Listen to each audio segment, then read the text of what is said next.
Hey everyone, Jonathan Bailor back. Truly a treat today. We are joined with this is breaking news, folks. You've heard it here first. The 2013 IDEA Personal Trainer of the Year. He's the Director of Athletics at Fitness Quest 10, and he is just a world-renowned human performance specialist, motivational speaker, author, educator. He's all over the internet. He's got over 20,000 hours of coaching and training. And one of the reasons I think you're really going to like what he has to say is he's really focused, and I just cannot wait to dig into this with him, on what he calls the high performance household. So looking at this holistically, not only from an individual, but from a familial perspective.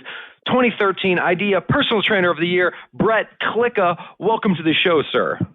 Hey, thanks a lot, Jonathan. That was quite the introduction. Well, Brett, I wanted to have you on the show because so often, and I hope I don't offend anyone here, but sometimes, my mother used to always say this to me, that she sometimes thought that the pursuit of health and fitness is selfish. Like you're spending time preparing food versus doing something else. So you're spending time exercising versus spending time with your kids. But what you really show is how this is a family thing. This is a really selfless thing. Can you tell us about that high performance household concept? Well, just to sort of answer that, and I think that's a resistance I get. I think that same concept, no matter where I'm at in the world, I speak for different organizations and in the fitness industry, and no matter where I go in the world, a common resistance is that, well, I don't have time to exercise. I have a family to raise. Or they think it's some vanity pursuit to go exercise, like exercise is some sort of luxurious novelty that is reserved only for the vain or something like that. And many, many years ago, you didn't have to think about getting exercise. I mean, your family, in order to live, it was a physical interaction. I mean, everyone in the family had a physical demand of them just to stay alive. And those chores or those daily tasks were divided up. And it was just this integrated model of physical fitness. And thank God that technology's come through and we don't have to. I wouldn't be a fan, I don't think, of walking a quarter mile to get my water in the morning. But, and that's the way it used to be. And now we have to realize that's not part of our life. But in order to function, in order to be healthy, we all, whether it's kids or adults, we all need to be active. And the activities of daily living now do not require us to be that active. We get to work by a car. We get up in the morning. People farm our food for us. They create everything. We walk to a refrigerator. We throw it in the microwave. We don't have to gather wood. We're not burning stove. We're essentially just sort of there, and stuff happens for us. So physical activity has become a necessity that we have to add to our day because it's not just part of our natural day. It doesn't matter if you're a mom or dad or a child. Now, where I sort of came up with the high-performance household concept is that, obviously, when I was going through school in the 90s and going to college in the later part of the 90s, it was all about, this adult fitness. It was starting to look like an epidemic. We were really starting to see the early seeds of the health and wellness epidemic we're seeing with our adults now and the strain on the healthcare system. We didn't really talk about kids and their concerns all that much. It wasn't as big of a concern as it is today. And so it's pretty much just focusing on adults. So for years it was adults, what they need to do to get fit, and then there's been a sort of an emergence of this youth obesity issue and this youth concerns about inactivity and lack of health. But it's been addressed almost separately, and that's something that I was heir to when I started to address both issues. But then I really realized as I'm talking to parents concerned about their kids, the parents are telling me, oh, yeah, well, my kid eats terribly, my kid doesn't exercise, my kid doesn't do this, my kid doesn't do this. I'm looking at the parent, and I'm seeing that the parent's extremely overweight. The parent's activity patterns are probably not what they should be. And then I'm thinking, well, if the kid eats poorly, where is an 8-year-old getting bad food? How's an 8-year-old getting to fast food? How's an 8-year-old getting soda? I mean, they don't have a job. They don't have a car. They're not. And so it's been facilitated. So I started to realize, if we're going to address this issue and make an impact on the health of our nation, it's got to be the household. It's got to start at home. It can't be farmed out to, it's the school's fault, it's the government's fault, it's fast food company's fault, it's anybody else's fault. It has to start in our household, because thank God we live in a country with a lot of choices. And that's part of what makes us us, is that freedom. But we need to start making better choices as a family versus hoping that someone else makes our choices for us. And that's really where that concept came from. Well, and Brett, what can we do though? Because it seems like sometimes the family is such a time sensitive and stressed environment oftentimes that this just short, it's like a firefighting dynamic. So you're always just trying to put out fires. And a lot of, when it comes to physical fitness, when it comes to smarter eating, these are preventative things. These are what Stephen Covey would call quadrant 2 activities. They're not urgent, but they're extremely important. So how do we bring urgency and drive this actually happening? Well, it depends on the why. I mean, really, at the end of the day, any action is driven by the why.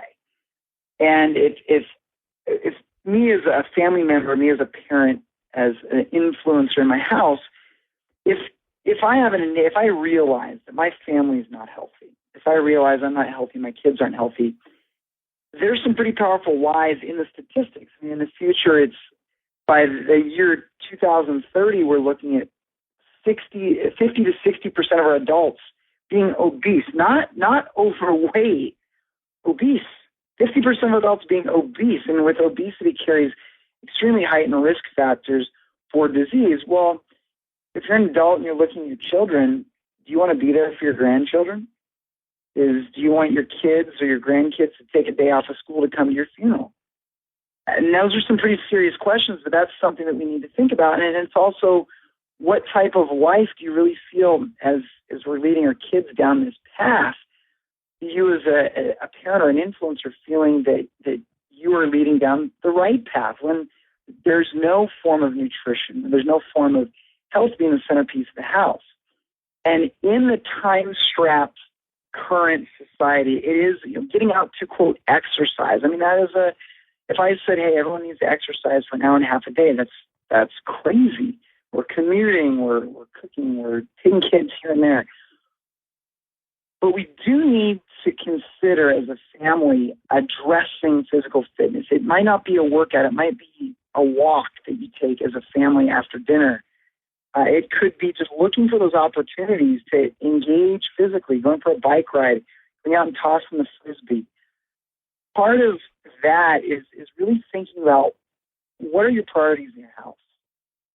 And as a parent and as a sort of an influence in the home, if you decide that health and wellness is a priority, which it isn't something that is a major priority. If you don't have your health, you don't have anything. If you have money, if you have wealth, if you have material, if you have all of that, if you don't have your health, you literally have nothing. You'll not have your life. So it's deciding as a family, what do you stand for in regards to that? And everything we do in life is a hierarchy. In the adult world, everything's a hierarchy of putting things in priority. It's a hierarchy of priorities. We will do what we prioritize. So if we decide that we're going to prioritize health, that doesn't mean that all of a sudden we only eat organic food and we only shop at the one farm that's 50 miles away in a valley that has this period. It doesn't mean all that. It means that we're going to make as many decisions as we can on a daily basis to facilitate health through the family. So it's a matter of what's your language towards health and wellness. What are you going to purvey? If I'm raising a child and my child looks to me and my attitude towards exercise or even going for a walk or anything physical is, oh, well, I'm overweight, so I have to exercise. This is my punishment for living the life I've wanted to live. My punishment is exercise or physical activity. And then I also see on the nutrition side, with the skinny children and the overweight parents, skinny child is eating candy and eating fast food and sees mom and dad have to change their diet. And mom and dad say, oh, yeah, well, I have to eat this. You could eat that yummy food because you're skinny. I have to eat this because I'm fat. I've heard that in my life. I've seen it.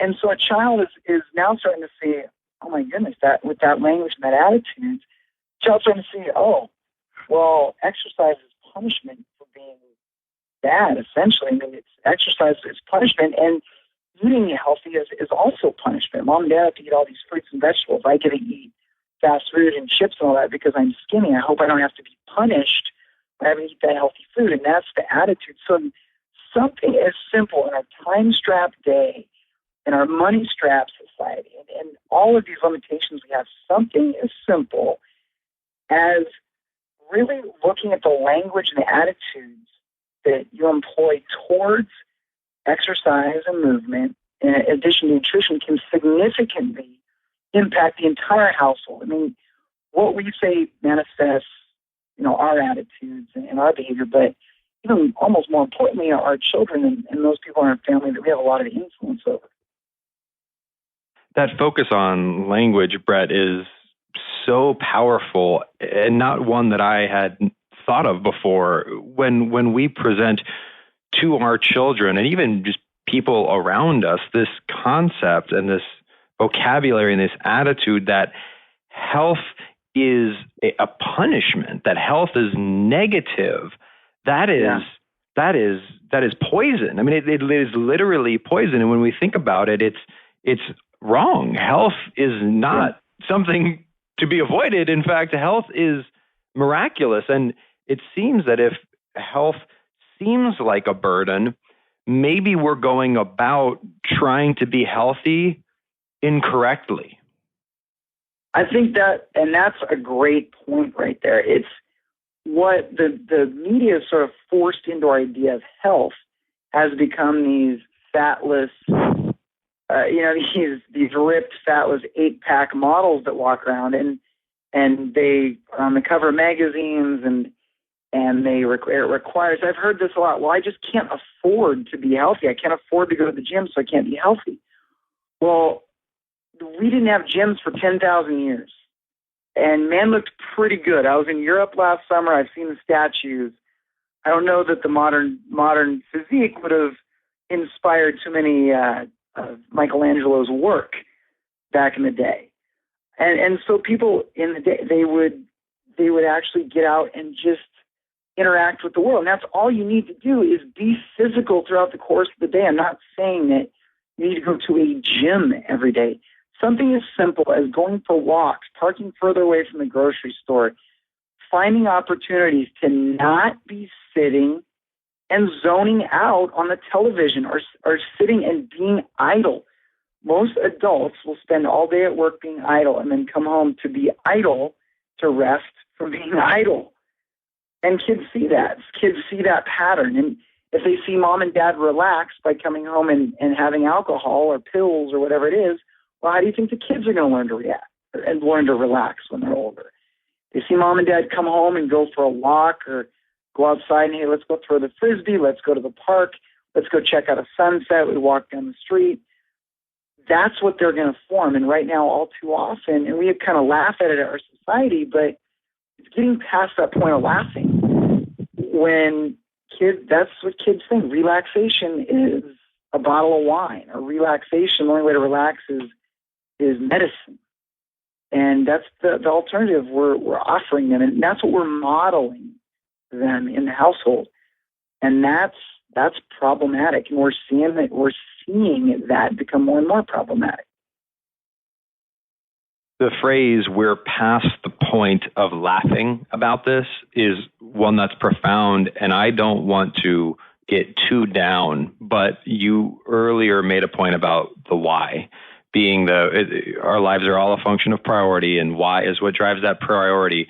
And recently I was doing a bit of research, and I read Dr. David Ludwig, who's the director of the New Balance Foundation of Obesity Prevention at the Boston Children's Hospital, who reported, the direct quote, obesity is such that this generation of children could be the first, basically in the history of the United States, to live less healthful and shorter lives than their parents. Now, Brett, I can't imagine a more compelling why in the world. It seems that if there's one thing a parent wants for their child and nothing else, is simply to live a healthier and happier life than they did. And for the first time in history, that if we keep doing what we're doing, is not going to happen. Well, and I'm familiar with that quote and that line of research. And just think about, I mean, what he's saying is, expect this generation, many parents will outlive their children.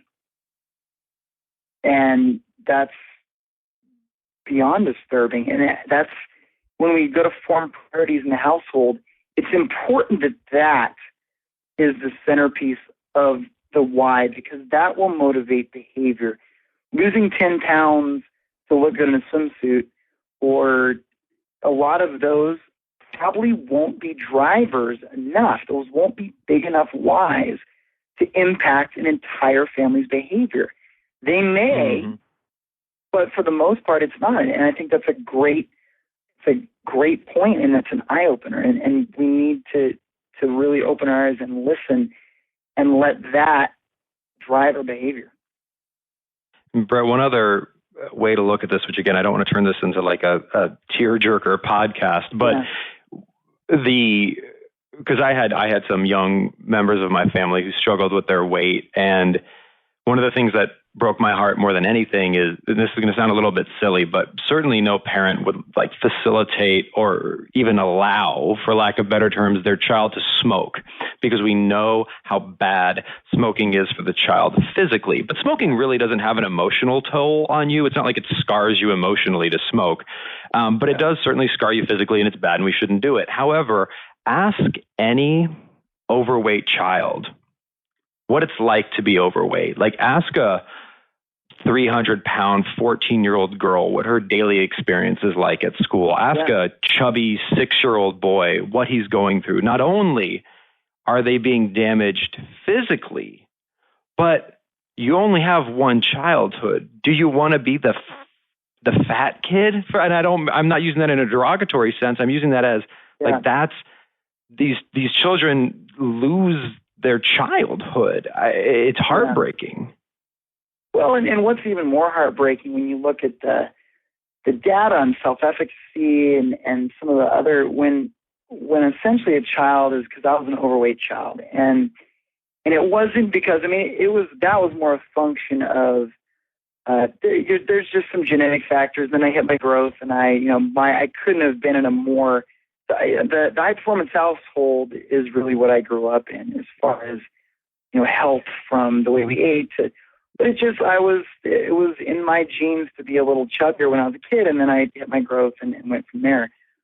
But the one of the tolls is that feeling of not being in control.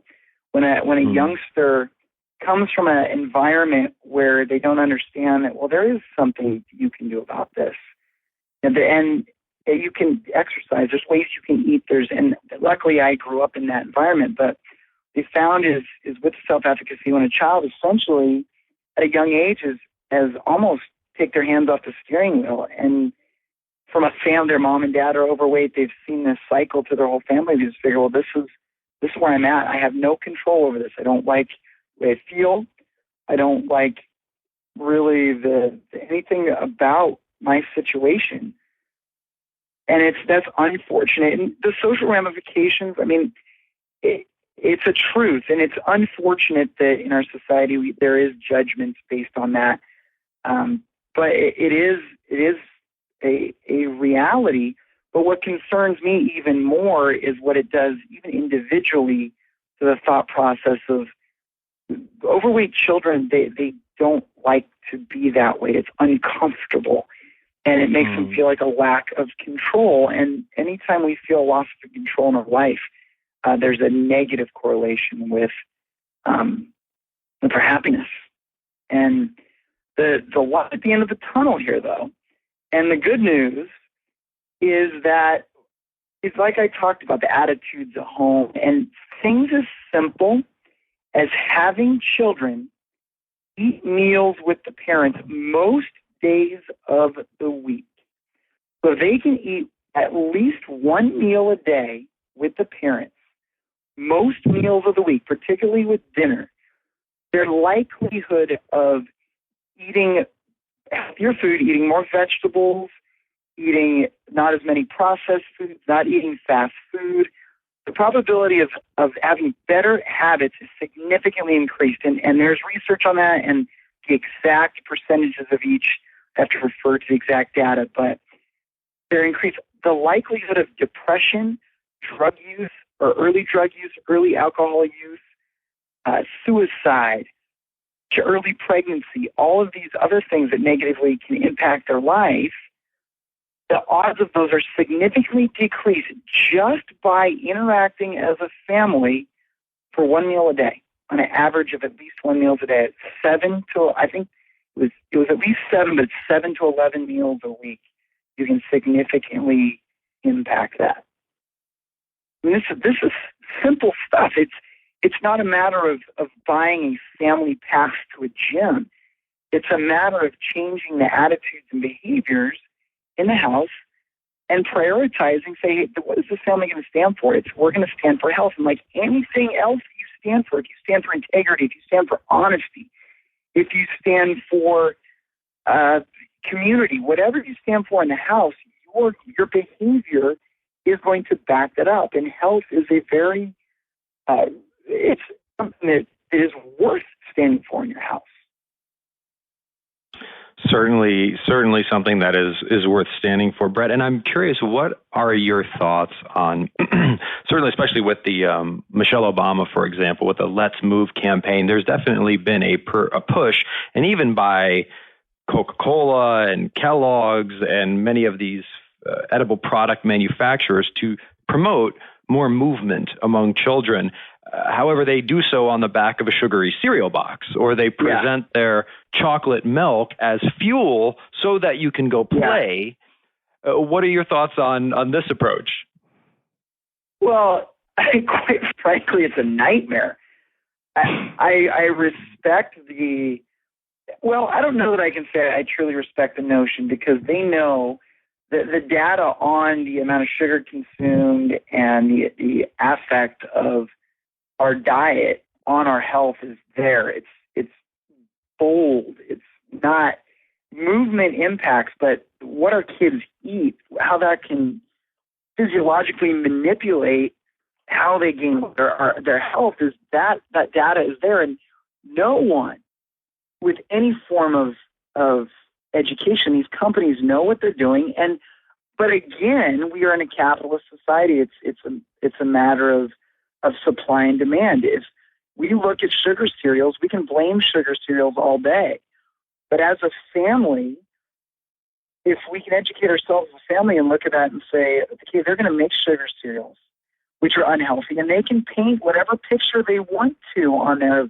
Oh, you need to be more active, you need to do this, you need to do that. But I still, as a family, can make my decision of whether or not I'm going to give that to my child every day, because if my child tries sugar cereal, it is not going to kill them. If my child I got to choose, when I was a child, I got to choose a sugar cereal when we went camping. Just because I wanted to. As a kid, I'd seen it. I wanted to choose it. The rest of the time, Mom made breakfast. Breakfast was available at home. Because my parents made that decision. We're not going to have that in our house, because you can't look at something that is full of sugar and an ingredients list that's 30 ingredients long with one food item, and it's wheat usually, one food item. How could we think that that is something that's going to benefit our children? And the companies know it. It's a PR campaign. And we just need to understand that's what it is, and we need to make better decisions. Because if we make decisions that sugar cereal is not what our kids are going to eat in our home, well, then these companies that make the sugar cereals will manipulate, and they will change how they do business because they want to stay in business. A great example of that, Brett. You hit the nail on the head there, where it is just supply and demand. is gluten-free. Now, I'm not here to make any statements about pro or con gluten, but there has been a sharp rise in the demand for gluten-free products, and there's been a sharp increase in the supply of gluten-free products, right? Absolutely. Well, think of the economics of that. I was watching TV just last night, and I saw UCLA did their commercial, and they no longer use high fructose corn syrup. And because everyone said, hey, we don't want high fructose corn syrup. And here nor there, whether that's the way to go or it's not the way to go, well, the supply, the demand spoke. And so someone over at UCLA made that unfortunate phone call to the corn syrup supplier, said, hey, you know how we buy 100,000 gallons of that from you a year? Yeah, well, this year we're buying 0. You know, that's significant. That's a big decision. But they made it because they needed to stay in business. And that we are in charge as the consumer. So people say, oh, well, marketing drives consumer behavior. Well, an educated consumer drives all market behavior.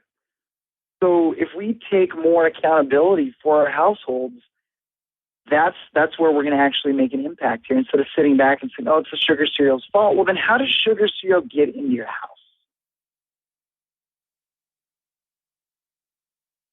And certainly, if at the end of the day, if we need to ask ourselves, is it up to edible product manufacturers or is it up to me? It's pretty clear which of those is more empowering. Yes. Bottom line, like maybe people can think whatever they want about which is actually true, but I think it's pretty clear on which is more empowering. Because if we have to wait on the world to change, well, we might be waiting a long time. Exactly. Well, be the change. Be the change you want to see. I love it, Brett. Well, this is phenomenal stuff, Brett. What is next for you? Because you're out there. You're the IDEA Personal Trainer of the Year. You're helping families transform their lives and their health. What do you have planned next? Well, the next step, obviously, this year I have a lot of speaking engagements pretty much all over the world planned. But my big thing is starting my family. Starting in about 7 weeks, I have my first child on the way, so that's going to be a big impact for me. And then moving forward from that, I'll be starting a new website based on the high performance household. Based on all the factors that the website's going to be full of research.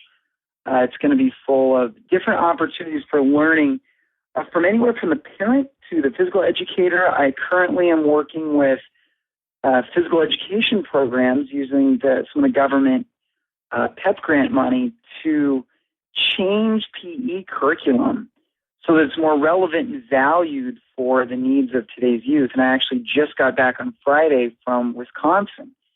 And it's starting to get some government attention because of the drastic shift and sort of how we've manipulated curriculum to be more eye-opening, more of value to parents. So PE is less likely to go on the chopping block.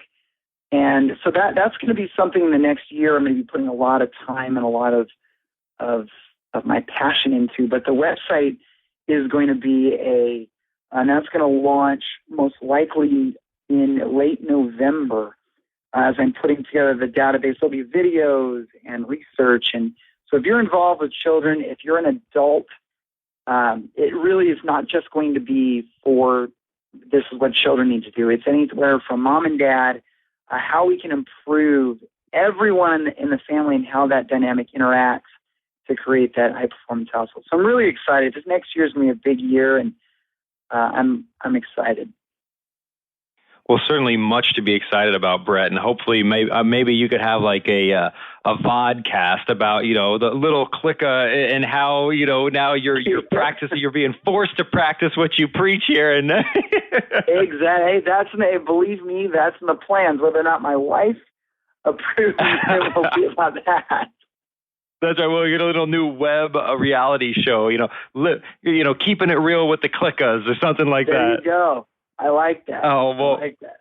Brett, thank you so much. And before the new website comes out, folks, you can learn much more about Brett at his current website, which is brettklika.com. Let me spell that for you really quick. It's B as in boy, RETTKLIKA,